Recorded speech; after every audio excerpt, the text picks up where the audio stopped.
Ito po yung aking tanim na mga papaya. Ganito naman yung pagpupruning po ng papaya para mabilis siyang lumaki. Ayan po yung puno ng papaya natin at may mga dahon siya na maliliit. Bawasan na natin siya niyan. Tapos itong mga parang mga sanga na to, alisin po natin to. Yan. Yung mga ibang dahon dito sa ibaba, pwede na rin tanggalin para lumaki siya. Ito yung mga extrang, para siyang ayan, yung mga sanga. Tanggalin po natin yan para dire-diretso lang yung. Dahil ang papaya naman po ano lang siya, papalaki. Wala naman tayong nakikitang papaya na may sanga. Kaya yung mga ganitong, ano niya, parang sanga, tinatanggal natin. Yan po yung puno niya. Medyo malaki na siya. Sa 2, 3, mga 4 na dangkal. Ayan, pwede na rin natin alisin to para doon na siya mag-concentrate ng paglaki sa itaas.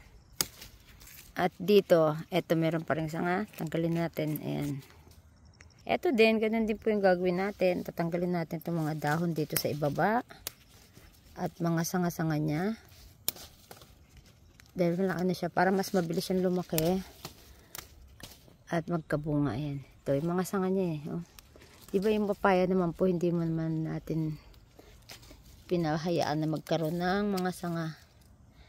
Dire-diretso lang dapat yung laki niya. At ito pa, bali yung tanim ko na papaya, 1, 2, 3, 4, 5, 6, 7, 8, 9, 10 puno yan. Ganun lang din po yung gagawin natin. Alisin natin yung mga sanga dito sa ibaba at saka mga dahon niya. Yung maliliit na dahon. Yan. Para makapag-concentrate po sa paglaki.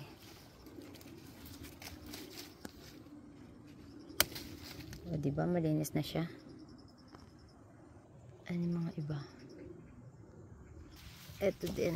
Tanggalan natin ng maliliit. Sana lang mamunga siya bago mag-winter. Ay! Dapat yata kutsilyo ginamit ito Yan. Malalaki na yung ano dito. O, sanga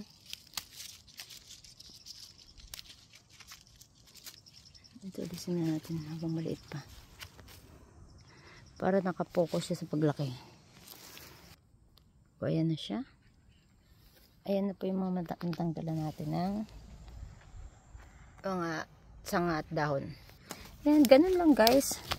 Pagpupurining ng papaya para mas mabilis lumaki at magkabunga. Tanggalan lang po ng mga dahon at sanga-sanga sa baba.